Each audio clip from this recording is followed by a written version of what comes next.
Hello.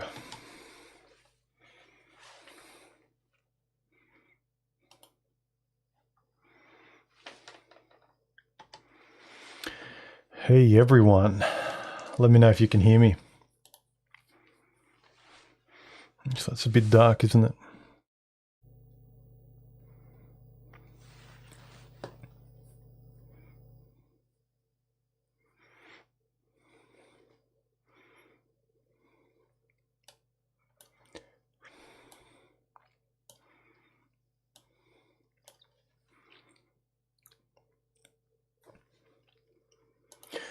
Okay guys, I think my audio should be fine this time.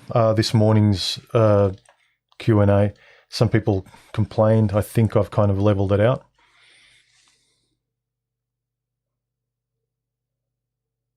All right, cool. All right, as you start throwing your questions at me, thanks for the super chat, guys. Thanks, Hi-Ho Silver. Really appreciate it, man. And as you guys throw your questions at me, make sure you highlight them with emojis or symbols and whatever, just so I can see them. As you guys start doing that, I'll read out a couple of comments. One really interesting one about my previous video about why men don't share their feelings is by EM. He says, I'm a psychologist, and it took me forever to break out of this paradigm that men should share their feelings and be vulnerable with women. It is so pervasive in the field, this idea that being honest and open is the way to a healthy relationship. And the more vulnerable the feelings, the better, supposedly. It is in nearly every book on the subject and promoted by nearly every therapist around, including the so-called experts on relationships. Yeah, this was reflected to me as well by Paul Elam. He said to me that virtually most of it is very female-centric, and it comes from the perspective that a man needs to be fixed. He continues, the trouble is, it went counter to my actual experience. When I went against my natural inclination and opened up to a woman I was in a romantic sexual relationship with, she lost interest in me. But still, the idea was so ingrained in my head, I had to hear it from probably a dozen red pill guys before I really got it. That when you're vulnerable with women, they lose respect for you. You're supposed to be strong and a source of security, so any weak feelings undermine that. And he continues, it was a startling realization to me because I'd based so much of my life on this idea of vulnerability and openness equals good, and I had worked so hard to build my capacity to do it. Turns out it's a complete fairy tale. I qualify, I'm not saying that being honest and open is not a useful relational skill. However, in the context of a romantic sexual relationship with a woman, it simply does not work because it undermines her respect for any attraction to you. That is from a psychologist, guys. And it's common sense. Most of us kind of realize this.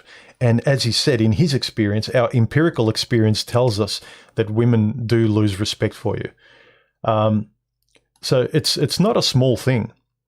Let me see if there's any questions. Yeah, especially when he said, let's see, this idea that being open and honest is the way to a healthy relationship, and the more vulnerable you are, the better.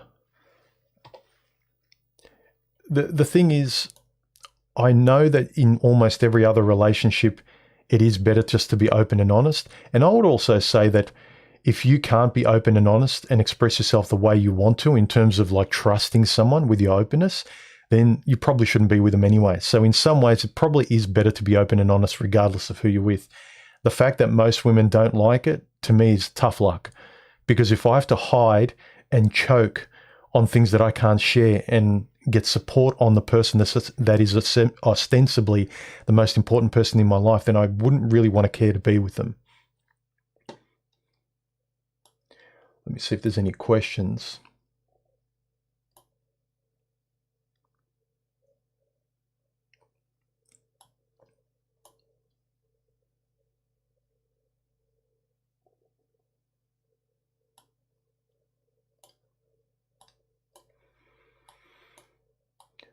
Okay, I can't see any questions yet.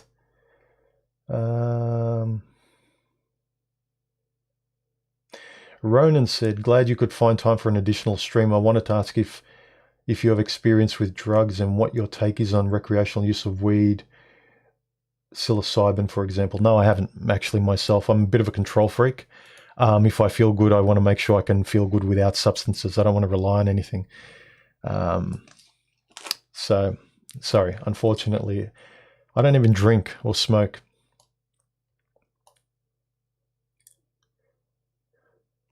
Donna says, what's going on? You're cutting in and out. Am I cutting in and out, guys? Or it might just be you, Donna. You guys let me know if I am. My levels seem fine. No one else is saying anything. It might just be you, Donna. MGTOW Elder Monk, thanks for the super chat, mate. Thanks, great work. You live on the edge like me. I don't know, do I? I'm not sure.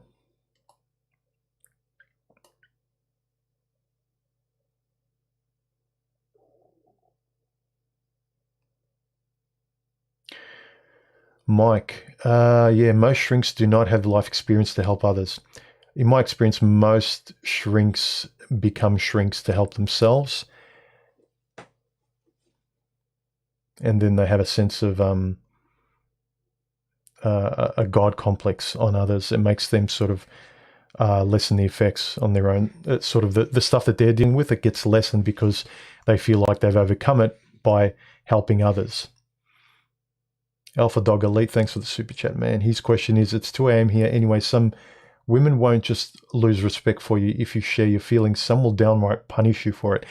I've actually noticed that too, that when I was myself in the most open ways, sort of saying what I'm worried about, where I'm unsure, basically not being as secure as she might have imagined me to be, basically saying that I'm like you in a lot of ways. I don't have everything planned. I don't know what's going to happen next, and I'm a little unsure. They get a little angry at you. They get a little ticked off that you're not the stability that they thought you were.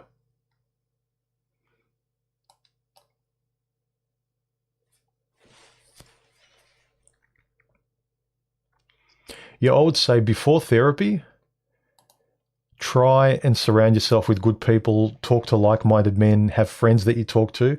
I would say therapy is a last resort because most therapy is based from a female perspective. It's not really taking into account men. Men are seen as defective women, or men should be adopting principles that women find helpful, but it's not really taking the male into account. So look for friends and people in your own life first, and basically therapy is a professional stranger you can trust. So think of that as a last resort. That's my opinion. Yeah, I think it's your problem, Donna. Most people are saying it sounds good on their end.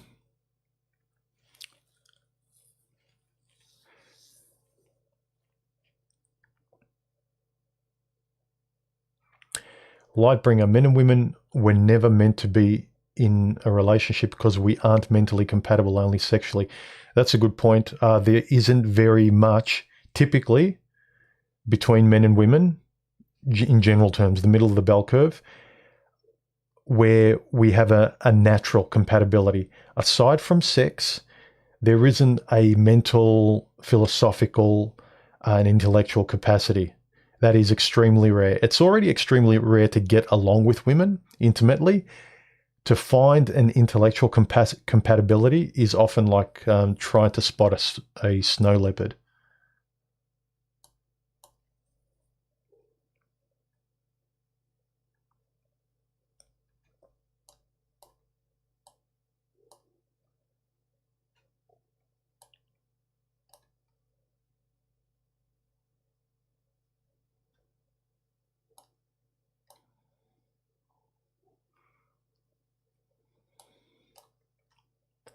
Ronin Revolution. Do you have pets or wants to get one someday? Yes, I do want to get one. I found the dog perfectly fits the MGTOW lifestyle. Can only recommend. Yeah, I've got 2 dogs in line, Jack Russell and English Staffy. It's one of those two that I've had my mind set on in the last year or so. So that's what will probably come up ahead for me.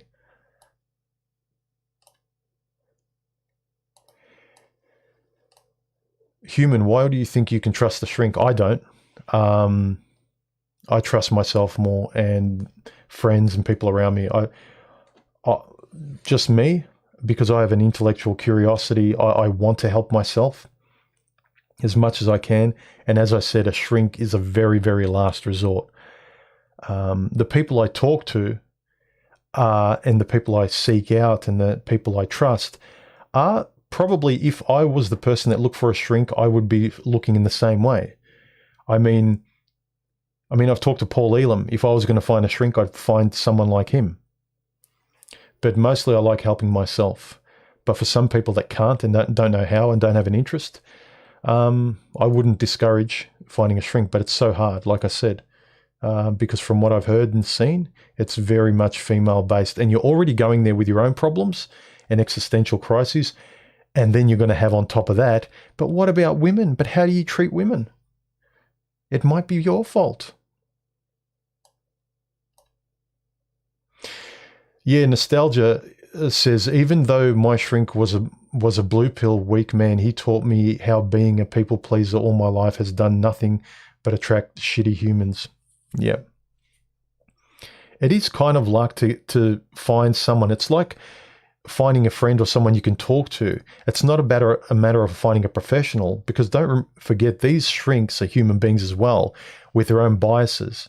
So if they've gone through a trauma and you've gone through a similar trauma, it's very hard for them, by dint of them being a human being, that they can objectively sit back and not sort of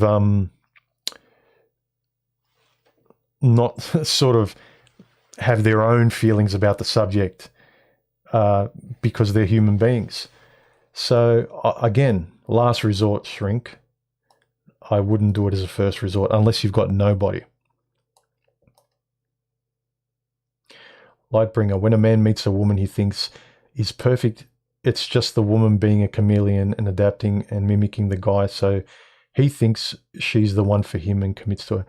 I've noticed that women, because of their passivity, they're assessing the guy, but without knowing it, I think women sometimes, they just say yes because they like the guy and they'll mirror him to stay in the position of assessing him. So they like you, and so because they want to continue liking you and assessing you, they'll be agreeable. But the bad thing is that you will see that agreeableness as compatibility.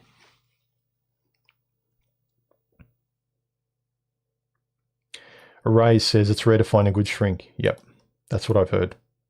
I keep hearing that over and over again. If you're a man especially, it's what I hear over and over again. Yeah, another point, Mike says, if a shrink tells the truth, i.e. how screwed up the system is, he will lose his license for being anti-PC, because he doesn't know what you're like. You're a stranger as well. He doesn't know that you're going to complain. If you complain and you tell people what he said that's un-PC, that might cost him his job, he's going to play it safe. He's going to play it by the gynocentric rulebook.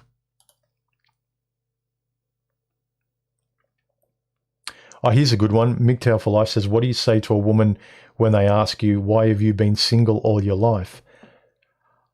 I tell them, I give them an example that I've had many long-term relationships and it just didn't work out. And I don't hate them. We just sort of came to a point where we couldn't continue on. But I'm basically honest. Just be honest. You don't have to figure out what to say. That's all I could suggest. Because anytime you try and come up with these answers, what do you say to relatives when they ask you, why aren't you married? What do you say to a date when she asks this? Just be honest. Because the right person will get you. And the wrong person, which is most people out there, won't, but good. At least you know.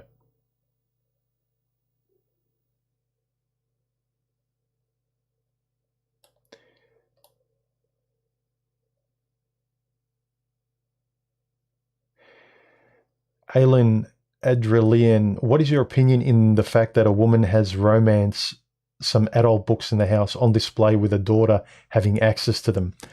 I don't think that's a good sign in terms of being responsible. It shows how liberal she is, and liberal by left-leaning she is. I don't think it's a good sign. I would ask her and keep touching on the subject and ask her why and see if she can explain herself, where you can actually be satisfied with the answer. I don't know how you would be. Adult books that her child has access to? I can't see how that could be explained.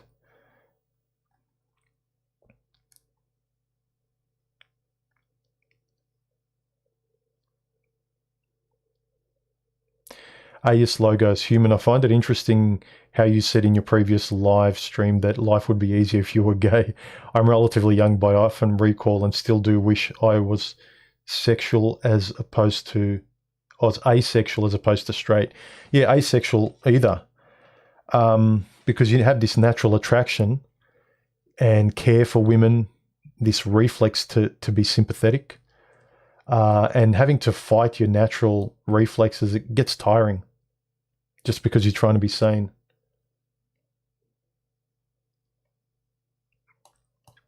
Ronan, do you think we are truly on the way of destroying our civilization? I mean, the Roman Empire collapsed, and how many of them noticed it until it was too late?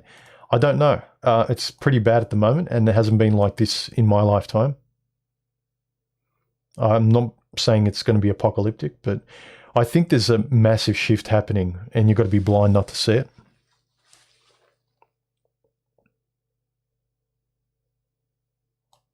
Alpha Dog, I pay $350 a week for therapy, and in the last 2 years, it hasn't helped much. Find another therapist, man, or find friends or people you can talk to. Stop giving your money to something that's not working. Don't stay in a relationship if it's not working. You can try for only so long.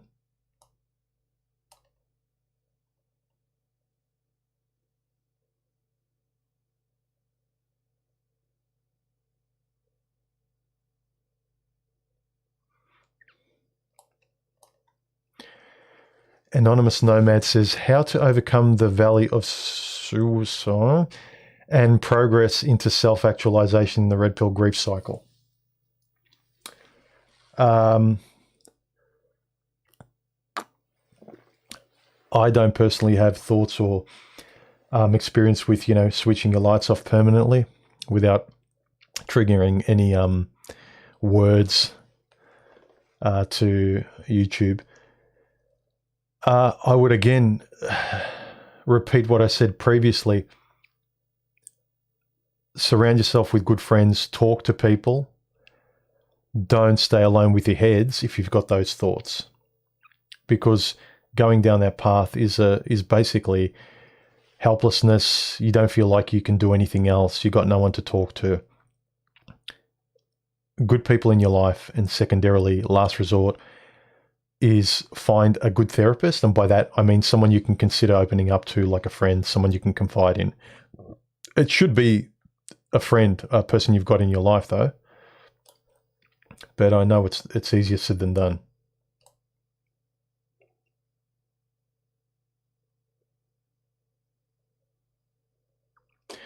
Yeah, and if you're interested enough in this stuff, in this content, time definitely does help. It's as corny as it sounds.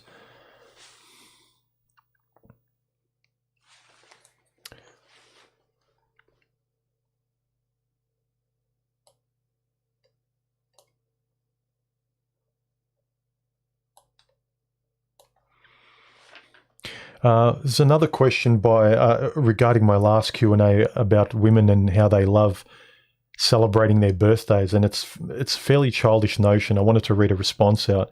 I never understood it. I thought it's kind of a bit juvenile.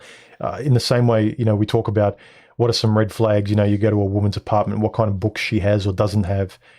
She's got a feminist tattoo. She has adult books. How she treats her children, her relationship with her parents. There's a lot of red flags that can kind of give you an inkling into her personality. And a woman who insists on celebrating her own birthday like a child, like, where's my present? Surprise me. I want to be romanced. In light of that question in the last Q&A, Templar said, birthdays for a woman are not about the birthdays. It's about her having a marker of indicator of importance in your life. I think I agree with that. It's you acknowledging how important she is. It's a different metric, he says. For example, man does things for a relationship to show importance. A woman needs man to remember her to show importance. I think that was well said.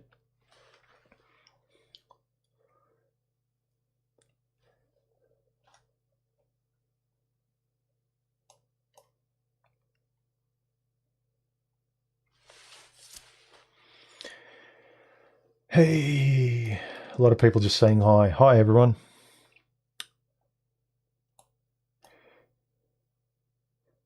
Hi, Viatalika 100. Not just about relationships, but when told I'm missing out, not trying enough, not pulling myself out there, not putting myself out there, I sink into existential vacuum territory. How can I minimize regret, FOMO, and be content?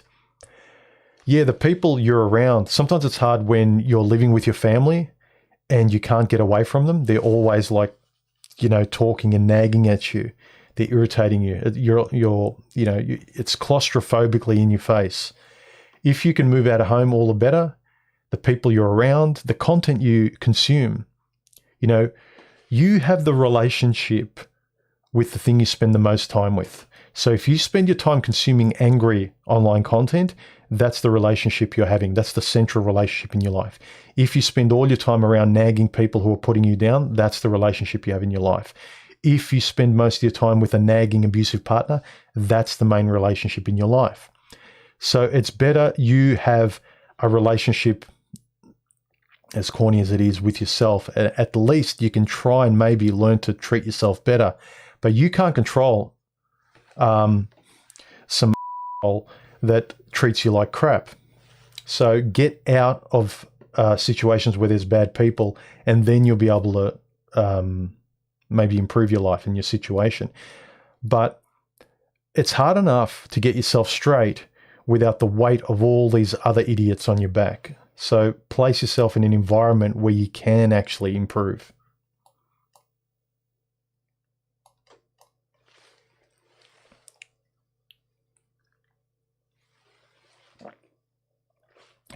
Another comment on the last Q&A this morning about why women don't want their problems fixed was by Incognito. He said, we produce oxytocin differently, and women produce oxytocin when they talk about their problems in the way they do.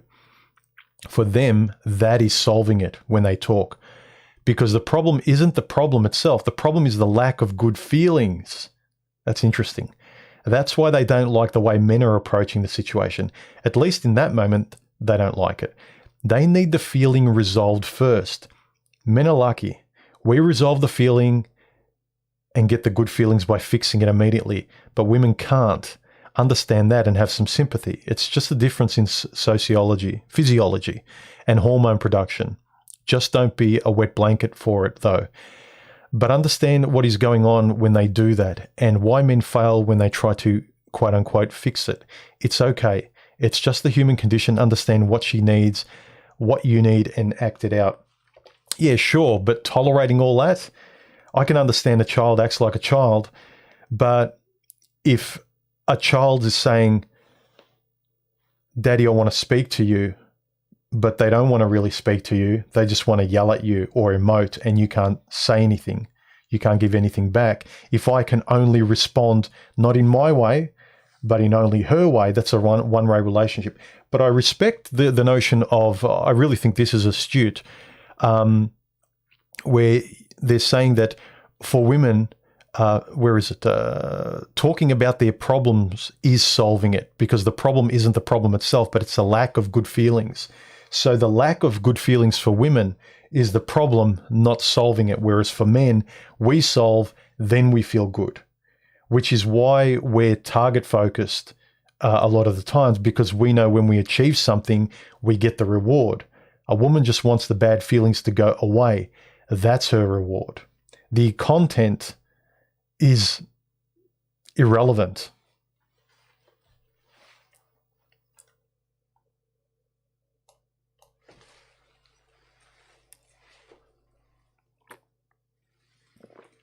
Kung Fu Joe, how important do you think the nuclear family is to the health of society? I think it's more important to the health of raising children, and then from that to a healthy society, only because it's been proven to be so in the past, in the recent past, rather than the theoretical stuff we keep doing and failing at. So yeah, for society in the long run, it is helpful. But first and foremost, it's more important for raising healthy children who will become the society going forward.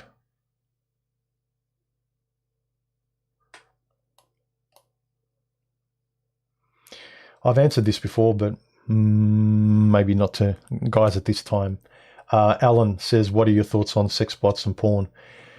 No, I don't see any problem unless it becomes a problem for you. If you can't talk to people, if you close yourself off, and if you're honestly happy when you kind of lock yourself in this world and don't relate to other people, if you don't have real relationships, more power to you. But I don't see it as a viable option. I don't see anything wrong with it as a viable option for guys, given the environment with women.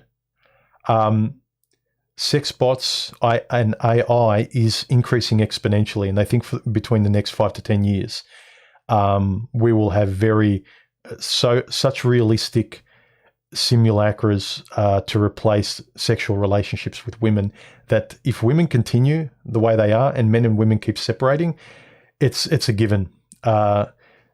Relationships with sex dolls and bots and AI will be a no-brainer to go to compared to women.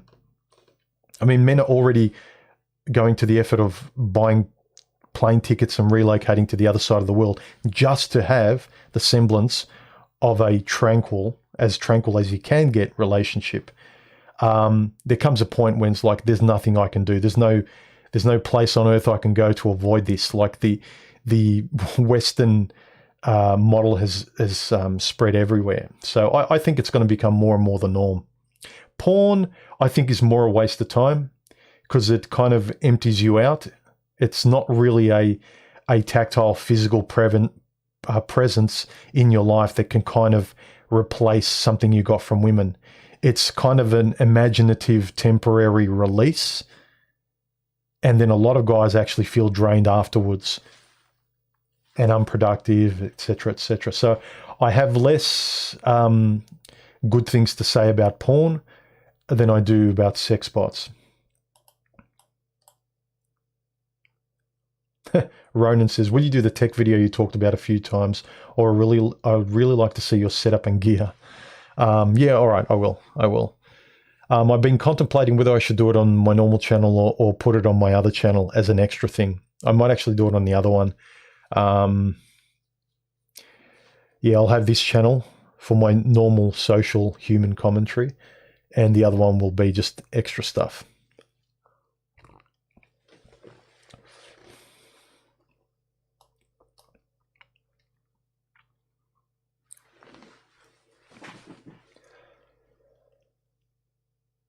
Sohan Das, do you live alone? How do you deal with solitude? I do live alone, but I've lived alone in this house, I think, for 20 years now. I've had relationships, but I've been a person that's always been comfortable alone. As I was growing up, my pastimes were reading and writing and locking myself in my room when I was living at home and drawing and doing a lot of artistic stuff. So I always found solitude a place to recharge and find my answers. So to me, solitude isn't something I ran away from. It was a place I did recharge. If you're more a gregarious person, you're more a person that doesn't like being alone. I don't really have any personal things I can offer because that's not my life. Sorry. Actually, you did. I'm not sorry. You asked me how I cope with solitude.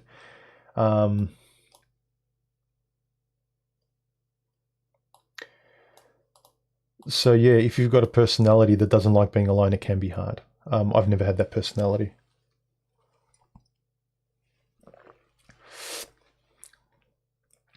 Basically, I tend to get along with women who are more homebodies than women that love going out all the time. Same with friends.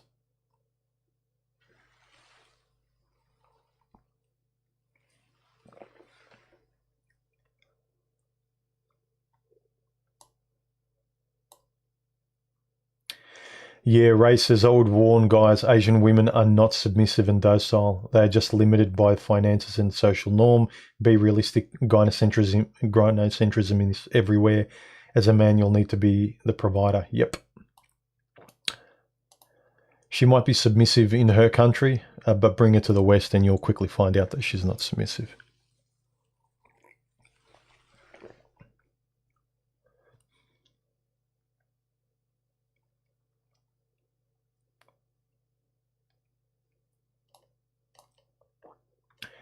Aylin says, what is your opinion on the fact that many women nowadays keep saying that they need to find themselves and do nothing but reading horoscopes and being lazy? What is this all about? Yeah, that's their philosophy. This is a thing I kind of I think a lot of guys who are intellectually curious. I was always interested in philosophy, or still am, and but philosophical spirituality and introspection, not this woo-woo meme-like tarot card reading astrology, but stoic and philosophical sort of self-reflection. Guys can mistakenly think because a woman sort of leans into that space with the language she uses about, I'm searching for answers. I'm trying to find answers for myself. You may think she's trying to find answers the same way you are. A man is more practical and ethical and philosophically trying to find answers. A woman is emotionally trying to find answers. That's why her favorite movies are Eat, Pray, Love, and she's into crystals and she's into astrology and star signs and all that kind of stuff, and energy and universe and all that kind of airy-fairy stuff where there's a lot of ambiguity and there's no roots that you can plant anywhere, and you can't make anything practical in your life that you can sort of hold on to and use. Men are looking for practical stuff and handles by which they can hold on to some sort of philosophy and then try it in life and use it and see it and engage with it. So be very careful. Yeah, these women, they're saying they need to find themselves and they do nothing but read horoscopes. It's basically they're just swimming in their own emotions. They're navel gazing. Trans or human, do you still draw? I haven't drawn for a while. I haven't. Lately, I've been producing a lot of video content, so that's the excuse, but I'd need to get back to drawing. I was actually watching some anime these last couple of weeks, and it's kind of reignited me saying I should whip out my sketchbook. I'm always creating something, but there's only so many hours in the day. So it's either producing content, video, photography, writing, and then drawing, and sometimes music.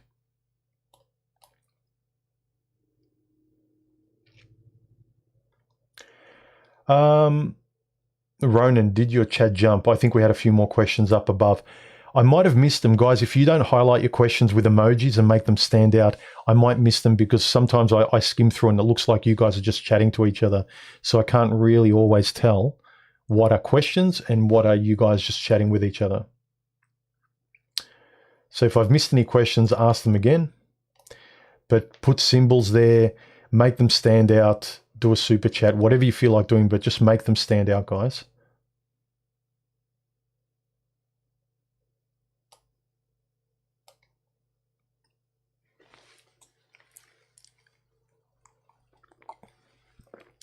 Yeah, the empowered man. When a woman says needing space to find yourself, it's always the two red flags that that's a certified marriage killer.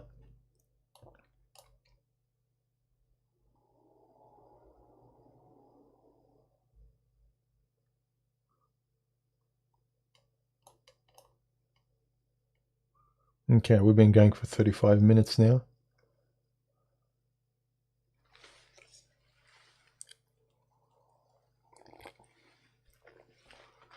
Yeah, this is a good point. AEO Logos, men are looking for practical truths. Yes. Women are looking for what will make them feel better. Yes. Men only feel better if it makes practical sense. It can't just be words that produce good feelings. It needs to be something tactile. It needs to be something practical he can do, or a direction he can go, or a way of talking or acting or changing himself or changing the way he does stuff. It can't just be, you're great, you're worth it. That's all women need. When you tell, if a man's going through trauma and you say, you're worth it, a man will feel like punching you in the face. Like, that doesn't help, buddy.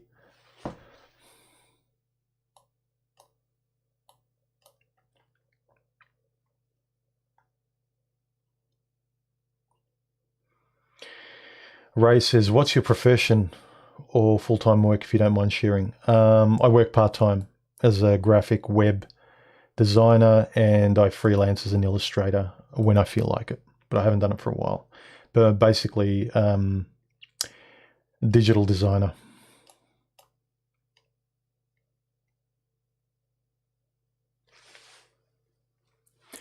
Art every day. As the red pill rage has subsided, I find myself not hating women. Good.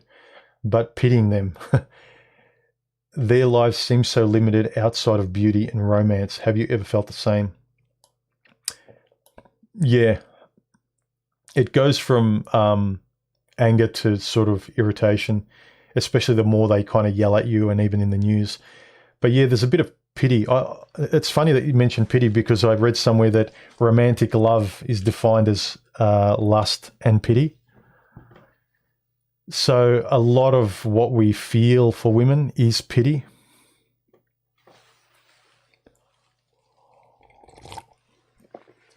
But that's not a reason to love someone.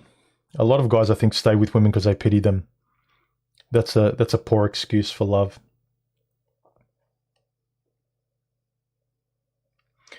Chris, have you ever read any of Eckhart Tolle's work, namely The Power of Now? Yeah, I read that many years ago.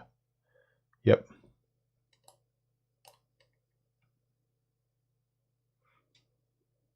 Eckhart Tolle's stuff is a nice way to reboot your hard drive, but it doesn't really tell you anything. But it's a great sort of thing for letting go of a lot, but it doesn't provide you with anything. A man tends to need more after that.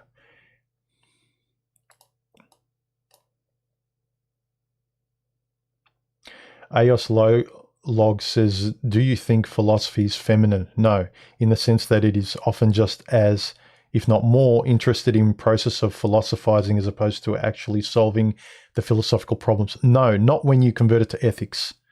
So you can think about this stuff, but if you just talk about it, yes, if that's where it's limited. But if you don't practice the words you preach, if you believe in this and you don't act it or voice it, that's where it can become no better than astrology with women. You might as well talk about nothing because you're practicing nothing. The real efficacy of philosophy for men is the ethics, the practice of the philosophy. Philosophy without practice is pretty useless. It's just theatrical. It's just a way to sort of sit there going, isn't this interesting, and kind of exercise the intellectual muscle, which is good. But if you keep stopping at fear of actually saying anything, or fear of actually acting, or fear of actually philosophically standing on your principles that you believe in private, you can't voice those in front of people you're talking to. That's where the problem lies.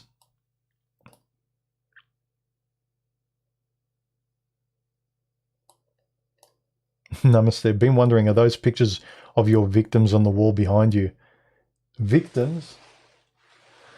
Come on, victims. No, they're just postcards and pictures and cutouts. They're just to provide the room with a bit of colour.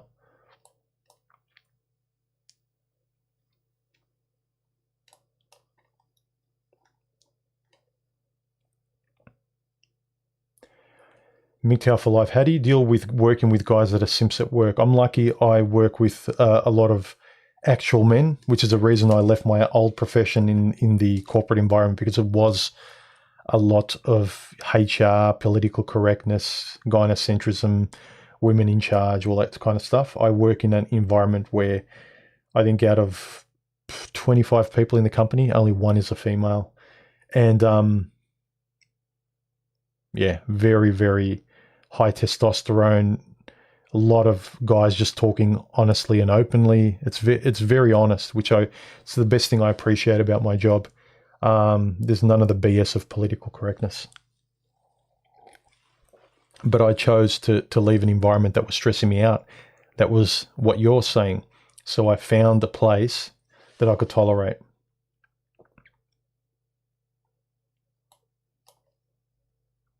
Jay, this is live. It is.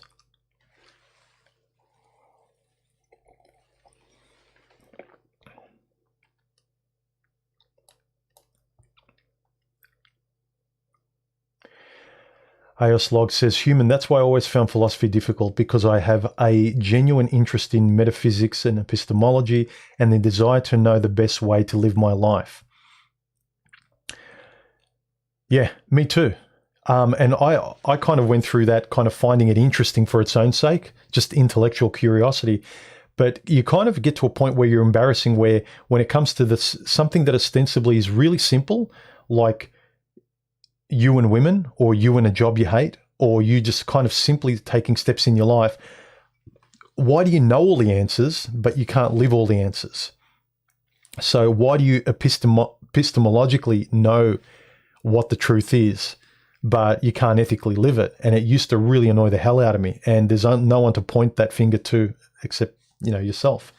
So basically the ethical application of philosophy, metaphysics, and all that kind of stuff is the doorway, for me at least.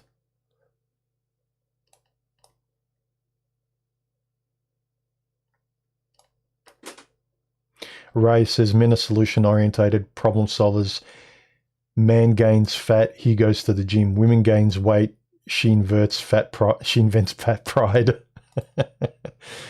Yeah. That's another reason, men go to solve problems, because we can't just make up the solution. We have to enact the solution. Again, why the application of your philosophy will make you happy. If you're out of shape, the philosophy is, I need to get in shape. And then when you apply the philosophy, you get the rewards and the happiness. But if you don't apply it, like women, I just want to be sexy, but I don't want to do anything to be sexy. If you're that lazy, then you're going to invent crap in your life and you're going to be more and more miserable.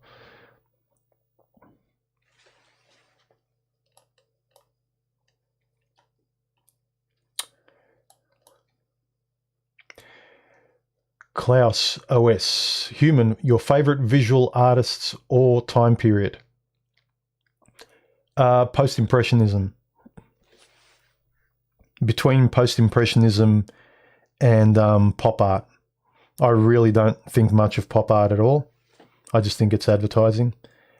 I think Andy Warhol was completely overrated. He's a designer and a marketer. I don't consider him an artist. Okay, yeah, he's got a bit of artistic flair. But my favorite was probably Picasso's Cubist period. If I had to pick on someone we kind of know. Picasso, full stop. That guy was a genius.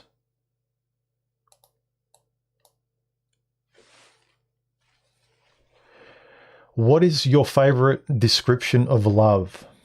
Here's to love is the need to be wanted. Love is wanting to give what you don't have. Need to be wanted. That sounds very female. I wouldn't agree with that. I used to have a few definitions of quick versions of what love is. As I said, like I kind of think romantic love is a combination of lust and dependency. That's what it is at its essence. But what real love is sex and deep friendship. From what I've seen and the little of real love that I've actually had in my life, is a deep friendship combined with sexual compatibility. Trust. I mean, trust would go without saying with a deep friend.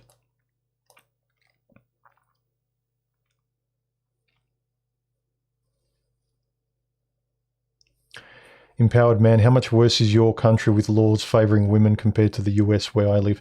I think Melbourne, where I live, is probably one of the worst. We're one of the most feminised states, not only in Australia, but on the planet. I used to, a few years ago, feel sorry for Canada. Now Canada feels sorry for Melbourne, and rightly so.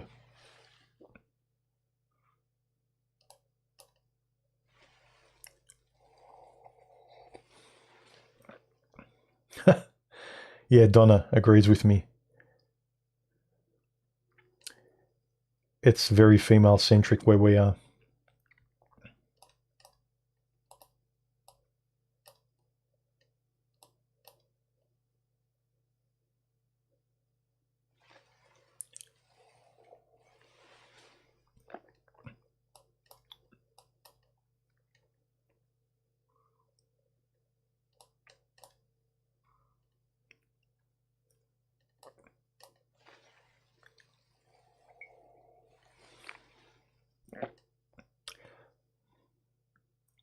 Yeah, the Greeks thought that philosophy was a way of life that included both practical and theory, as Namaste said.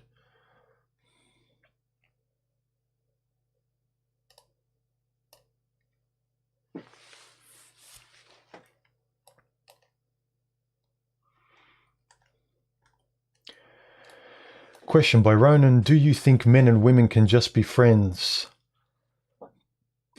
In my experience, there is always a moment of sexual tension, one way or another. There is just not enough common ground. I agree. There's always the biological tension. With men, the man's reflex is, why wouldn't I have sex with this woman? And a woman's reflex is, there'd better be a very good reason why I should have sex with this person. So it doesn't take much for us to have sex. And if we like the person we're with, then we naturally want to have more of them. And sexually, we just want to. So I think it's very hard for men and women to be friends. But if you know why you like the person, for instance, one of my best female friends, and I've been friends with her for over 25 years, is I found her very attractive when I first met her, but then I found out very quickly that it was, I felt this kind of like, she felt like my sister. And when I sort of tried to kind of go forward and think like, well, maybe I should ask her out, I was like, nah, like I kept resisting it. And very quickly it became apparent I wasn't sort of interested in her sexually. I was interested in her because I was very familiar with her, the way she was as a person, but in other ways, maybe not. I think it's very hard unless you kind of know where you stand. But if you just let yourself go, as in, I really like this person, because the fact that you're heterosexual, the natural inclination is your biology just falls into her and you want to have sex with them. Depends on yourself, how much restraint and observation you can have in the situation. I think you can, if you don't go on autopilot, but then there's a question, why do you want to as well? Because then there's the other thing, what are you hoping to get from a woman? Very few, unless she's kind of intellectually on your level, which is very, very rare, and interested in the same things that you're interested in, it's hard enough to find it in another male friend. So assessing the situation is important.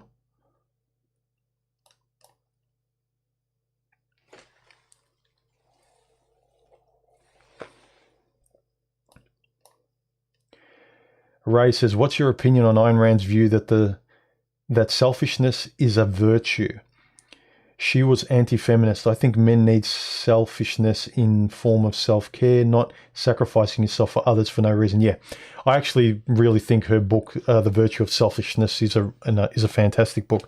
I recommend a lot of guys who are people pleasers and who just say yes to women on reflex. I really think they should read that book because it's a very unemotional, philosophical, but just very clean-cut way of showing you how not placing yourself first is stupid. And it kind of it's a good book for a man. Funnily enough, it was written by a female, but it doesn't matter. I think it's a good book.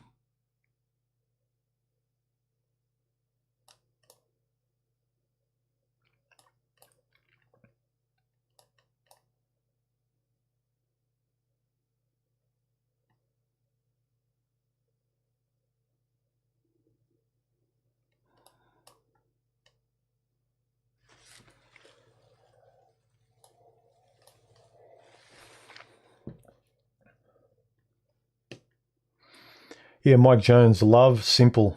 Men give love, women receive it. Pretty much. The problem is women think they give love and they don't think men do.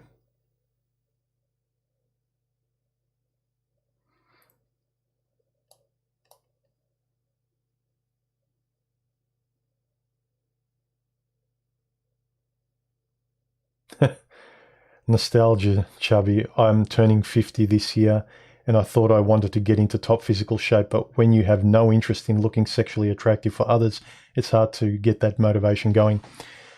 Try it for your health, man. You don't want to be in pain in the winter years of your life.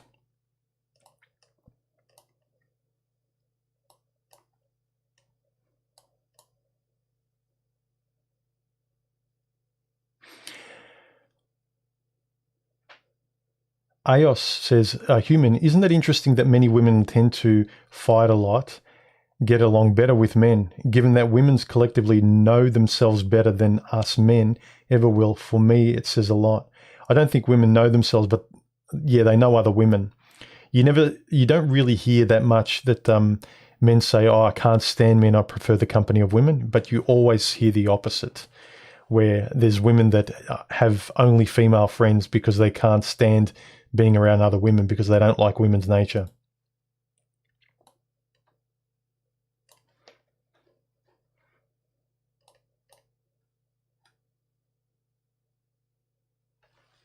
Mike says, wow, if Canada feels sorry for Melbourne, then Melbourne must be a disaster. Right now it is. Ask anyone in lockdown. We are worse than a nanny state. It's like a bunch of children. It's awful.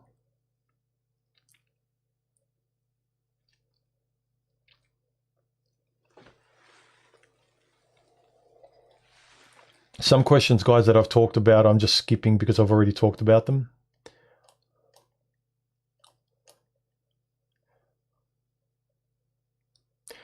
I'm not sure about this question. Sohan asks, do you think gynocentrism is in men's DNA? In the sense that we want to take care of women, to that extent, maybe. But it's really driven and fed by women, though. I kind of see it. I'm not quite sure what you're asking.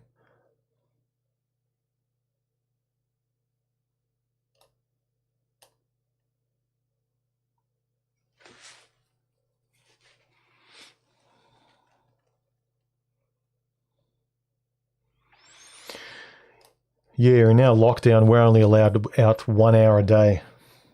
Apparently. Not that many of us, including me, I don't pay attention to that. I only sort of stay, I don't go out of my house past 8 o'clock, but before that I'll go out as much as I want, thank you.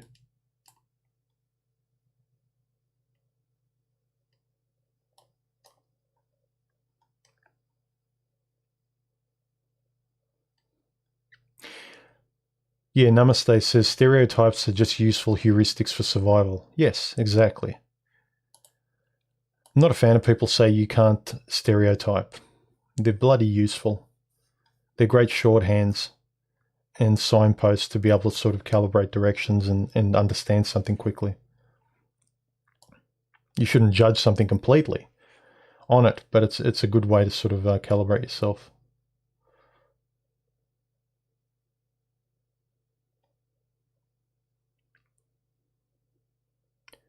Yes, Ronan says, smash the like button, folks. Yeah, hit subscribe. Do me a favor. Keep my channel visible.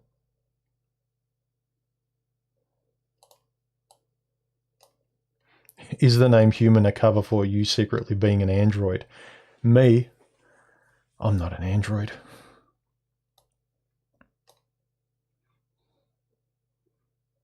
I would talk a lot more robotically if I was.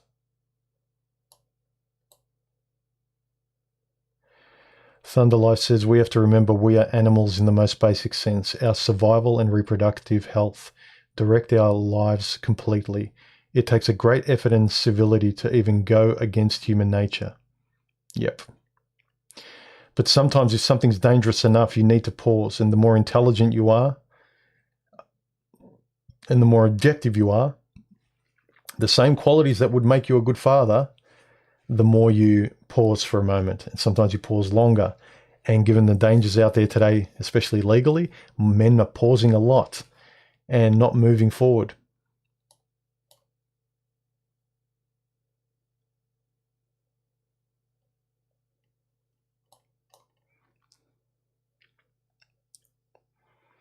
Remember, guys, if you want to make your questions stand out so I can see them.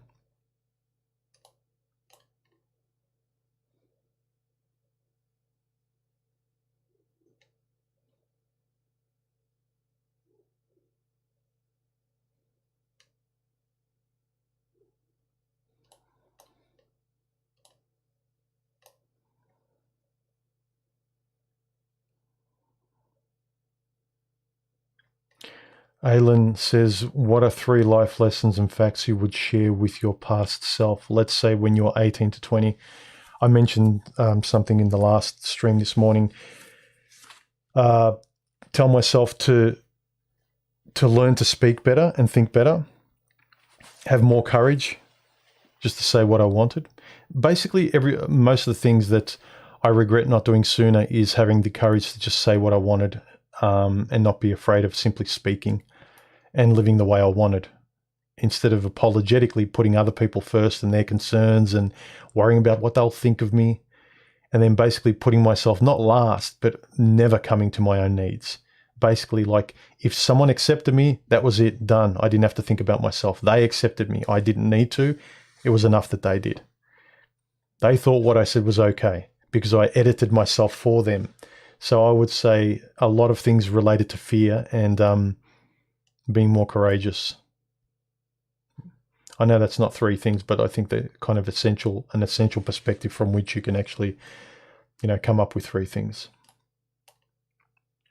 Yeah, understand female nature would be another thing. But then again, if you're more honest with yourself, you'll see these things. If you have 1 or 2 experiences with women, you'll be honest about it. Whereas when you're not honest, when you don't have the courage, you don't want to speak, you don't want to think in that direction, then you'll keep repeating old patterns because your old safe patterns are allowed by others. They'll accept you for them. But the moment you start to question and think in your own way, people don't like it.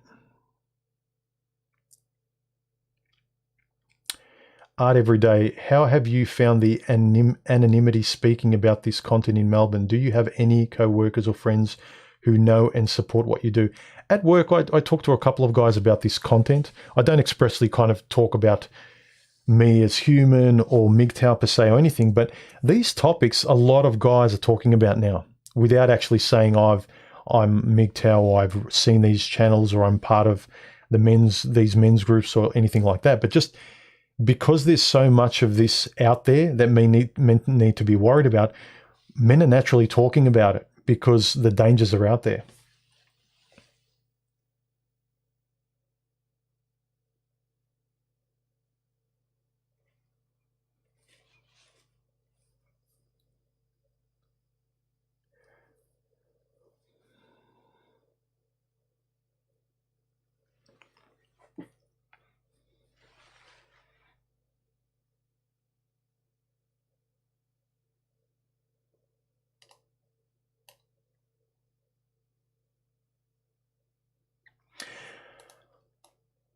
Mike says, human, I disagree. When you're 18 to 20, you're a raging bull and no way able to assess. That's true, but you're asking me now, what would I go back, or what would I talk to in my former self? If I could mentor a younger version of me, this is what I'd be constantly trying to talk to this younger version about.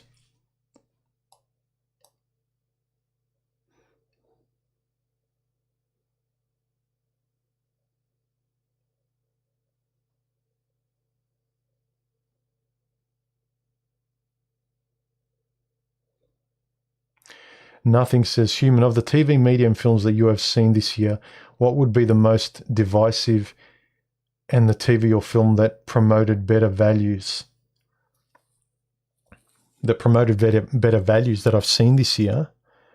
Nothing that's been produced lately. It'd probably be older movies.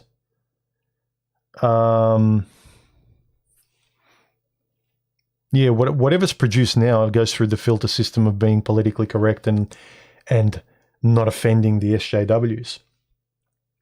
So I would say older movies probably convey more realities and truths and lessons. For instance, last week I watched, by the recommendation of one of you guys on the live stream, I rewatched Gone with the Wind. That tells you a lot about female nature, guys. Watch Gone with the Wind. It's nearly a 4-hour movie. It's really long, but you watch that movie and you'll see the worst aspects of female nature. So more older films, because they weren't as politically correct. They just explored the human condition without apology. Both men, women. In literature, they used to do that as well. But now everything's filtered through not wanting to offend any audience that will buy products.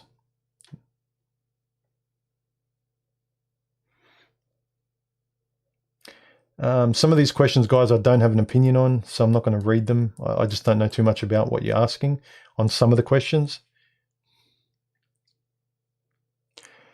Successful endeavors. What are the chances of you getting some coffee with Sydney? If we ever bump into each other, yeah, he seems like a cool guy.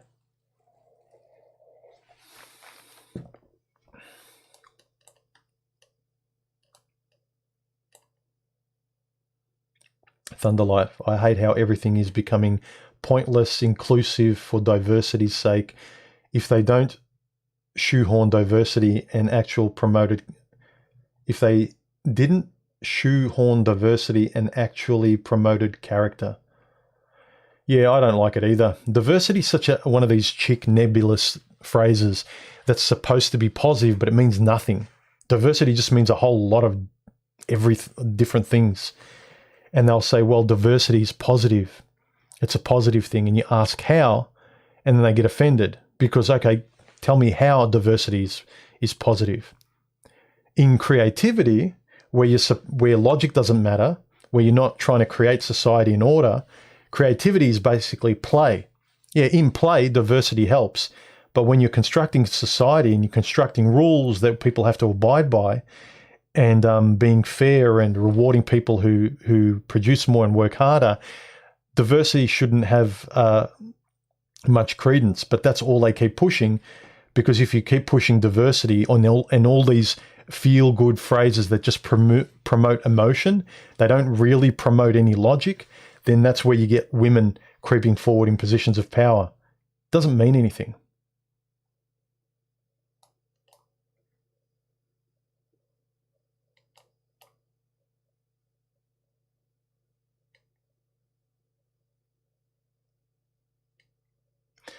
Jay says, just for the record, the movie was based on a book written by a woman who was an anti-feminist. What's this? Gone with the Wind?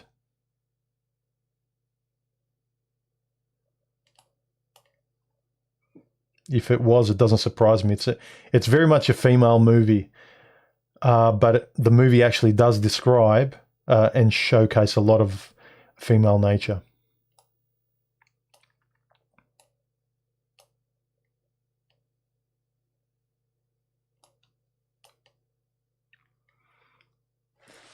We've Gone High asks, how do you think casual relationships affect men? I find myself feeling worse, including the hookup culture, and wanting to separate myself. I think short-term hooking up is great as a release, Just as in the past, guys who went to prostitutes, or you want to play sport, it's a release. But sport fucking, hooking up, it's a side thing. It's a sport. It's a release. It's not a place to call home. It's a vacation. And I think guys trying to perpetually live on that vacation in that sport, it's a woman's world hooking up. Despite what you might think, oh great, I can sort of sleep with a lot of women. But it's the shopping mentality. It's what women do. They keep shopping, and that's what you're doing sexually. I know the impulse is what you want to do, but I think a man's anxiety gets worse and worse by convincing himself he's free because he's got a lot of women and he doesn't need to commit to anyone. I think the long-term effects of hooking up are pretty bad for guys, because guys, after a while, they tend to assess where they're out more with women because we're more responsible for where we are in life. Women can perpetually just keep going on a blind merry-go-round because there'll always be men there to satisfy them, hook up with them, and so forth. You know, a woman who's relatively good-looking can hook up with men and have sex and entrap them and whatever into her 50s and 60s if she takes care of herself. And she'll be able to lie to herself that a man loves her at that age, and that even though she's hooking up with married men, or she's got a lot of men on the go, that she's really just looking for the right one. Whereas a man who's hooking up knows that he's hooking up. He knows that when he wants to get serious, he stops hooking up and starts dating properly, or he gives up on dating. But a woman can fool herself, and as a result, fool the men she's with as well. Ray, thank you for the donation, man. I appreciate it. His question is, I highly recommend the book King, Warrior, Magician. Did you recommend that last time, Ray? I wrote it down. By Robert Moore. A lot of guys have their own dysfunctions to be fixed to become mature, masculine. It will help you a lot in relationships and life. Thanks for the recommendation, Ray.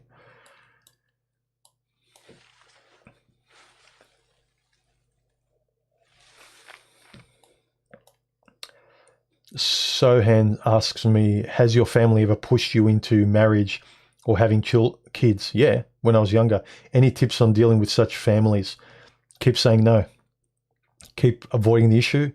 Keep delaying it, especially until you move out or you can have some independence. Then you can slowly kind of say, like, you know what, I haven't found the right girl. Just, if you know you're going to have an argument with your family and you still want to have a relationship with your family, delay it, avoid it. Say you haven't found the right person. I know it can be hard while you're living with them, though. My family, the more I became sure about how I spoke and standing up for what I believe.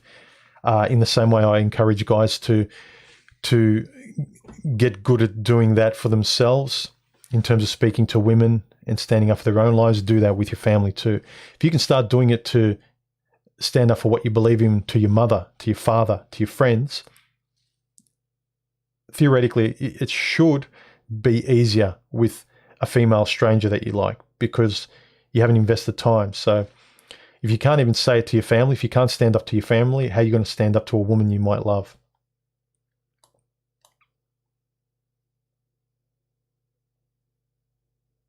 What do you think of women further devaluing themselves by getting tattoos? Yeah. I think I read a study somewhere that says the more tattoos a woman has, the more it's an indicator that she's transient, that she can't commit, that she can't defer to gratification, she can't keep promises, she can't stay stable, she won't be able to sort of resist temptation, her mind is fleeting. So there's less permanency about her. She's the live fast, die young. I don't care about keeping promises, life's too short, that kind of person. That's what the study suggested from memory. It makes sense. I don't have, unless a woman's got a lot of tattoos, because so many women, it's normal these days. It doesn't bother me. It's not a massive turnoff, but I prefer a woman without tattoos or very little. But it's not a turn on for me. It's not necessarily a turn off unless she looks like she's part of the Yakuza.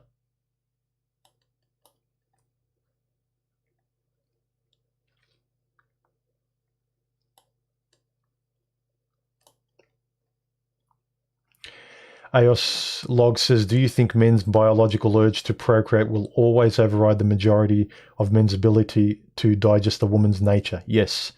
And will always be matter of mind over matter? Yes, I agree. That's what I think too.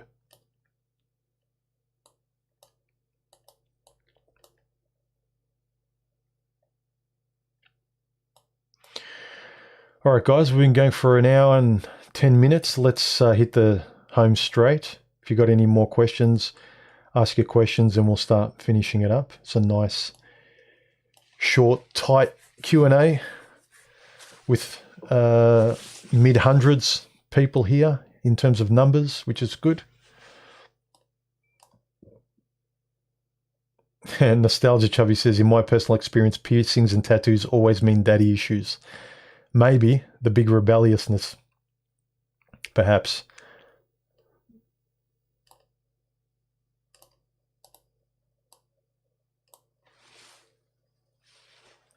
Smart Guy says, most women aren't good long-term relationship prospects in 2020. Staying single is the most reasonable choice for me at this point. When you look at it from a woman's point of view, where, like, in terms of their shopping addictions and not wanting to miss out and loving gossip and being involved in that world, what would make her, given, hey Karu, how you going? What would make her say no to that candy store and say, you know what? I'm going to just sensibly lower my adrenalized, party mode. There's no reason for me to stop, but I'm actually going to lower it, stop it, and I'm going to find a man and I'm going to stop. What would make her, where she can keep going and going and going into old age, experiencing highs all the time? There's a lot making it hard for men and women to have long-term relationships. The technology, and I'm not blaming technology because we're the ones that choose to use it. You want a serious relationship, don't fool yourself, because a lot of people fool themselves saying, look, I'm just hooking up perpetually. I'm just enjoying myself until the right one comes along. But subconsciously, you're enjoying that perpetual holiday and you never want to go home. And by the time you're ready to go home and settle down, what are you, 40s, 50s? Yeah, good luck.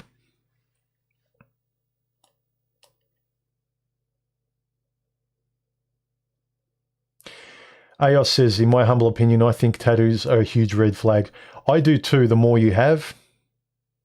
Obviously, if you've got like a pagan symbol on your forehead or a feminist tattoo on your neck, I wouldn't ignore that.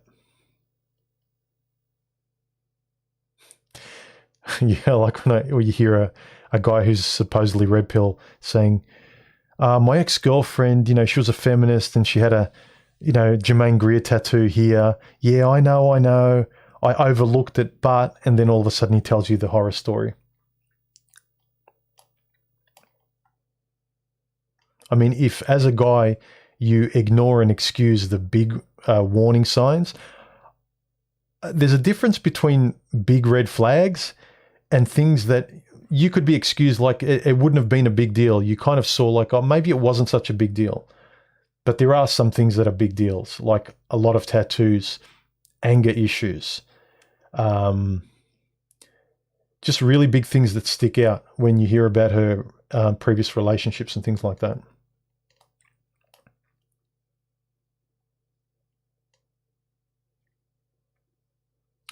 Dr. Kabusto Wag, what do you know about scapegoating? It's socially lost now. So do men by default take the role? I'm not sure what you're asking. As in society and women scapegoat men like it's all our fault. Yeah, they do, if that's what you're asking. And by default, maybe men do because they think, well, everyone's saying that it's my fault. Society's saying it's men's fault. So logic says it's probably true because the majority actually think that way.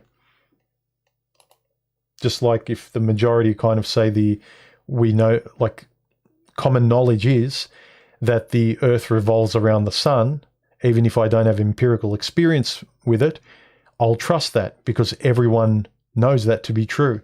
if the society knows it to be true, that it's all men's fault, that we live in a patriarchy, that women get underpaid, blah, blah, blah, blah, blah, then everyone tends to believe it. So yeah, men are sort of scapegoated as a normal sort of position in society.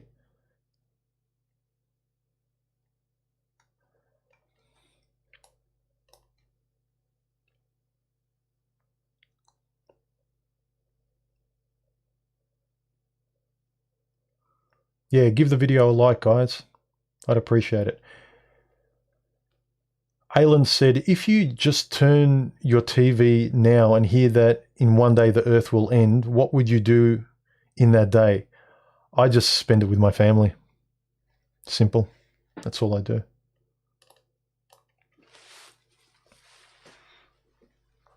I'd create another YouTube video. No, I wouldn't. Ray says, avoid girls with tattoos, bright coloured hair dyes, piercings, avoid single mums, refuse to date feminists. They're all pretty big red flags, especially the feminists. A woman, I remember my age, a woman whose hero was Pink, the singer. Women who they don't really have close girlfriends. They have gay male friends. That to me has been a red flag. Where they've got a lot of male gay friends but not a lot of female girlfriends. I don't know what that means, but generally that's the pattern I've seen, is like it never ends badly. Initially there's not a problem, but later on there's a lot of common traits I've noticed with those kind of women.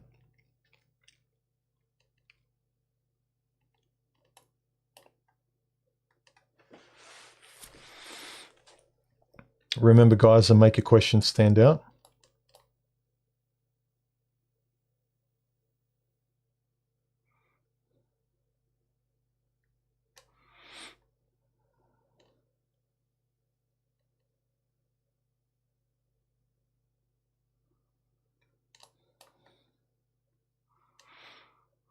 Ray says scapegoating starts in the family. Yeah, I can see that. Guys, please start looking at your own family and childhood. You end up carrying these habits into the adult world. Yes, very good point. What gets baked into you as a kid, you can stoically say it doesn't matter. There's no excuses. I have to be responsible, and that's true. But a lot of the things you find hard, like, why am I always reacting this way? And it doesn't seem to be that hard for other people. But for me, I have a problem with this. 9 times out of 10, it's stuff that was baked in through childhood. Either what you weren't given, how you were neglected, or actually abused. So it's how you came out of the oven baked as a child, and traumas and things that you were neglected with.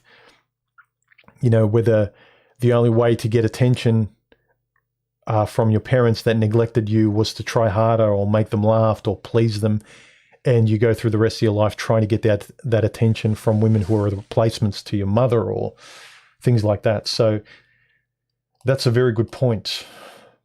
You end up carrying these habits into the adult world, and a lot of guys don't know it, and their super ego keeps punishing them because they should know better, but they don't want to look into their childhood.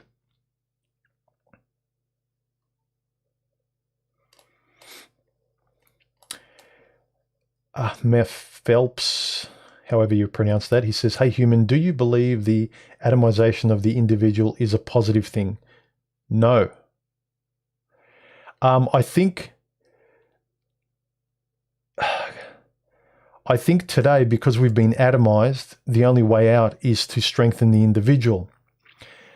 But in a healthy society, like say, more than 50 years ago, the social structure was strict, and within those boundaries, you had a lot of room as an individual to express yourself as a writer, filmmaker. There's a lot of great art produced in the mid-20th century.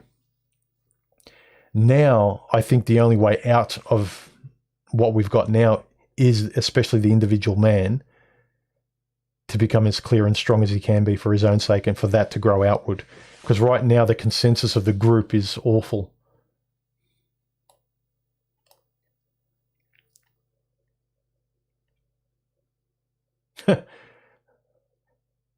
Thunder Life, lesbians are just women angry at their exes. Nah.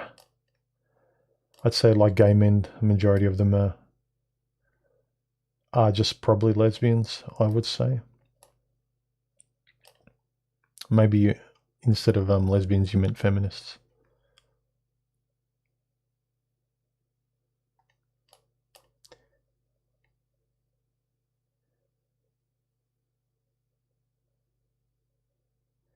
Bradley, has IS become the cult of personality? I don't know what that question means, sorry. Hey, Lee. All right, guys, if that's all the questions, we've been going for an hour and 20 minutes. Let's call it a night. Let me know if you guys want more of these evening Q&As. I kind of wanted to do it for people who, when I do my 11 a.m. Sessions, which are convenient for me here, a few people said that it's literally 3 a.m. in the morning or somewhere thereabouts in their neck of the woods. And so I decided to do one that's 7 or 8 hours later. So let me know what you thought. More of these. We got similar numbers, and I'll talk to you next time.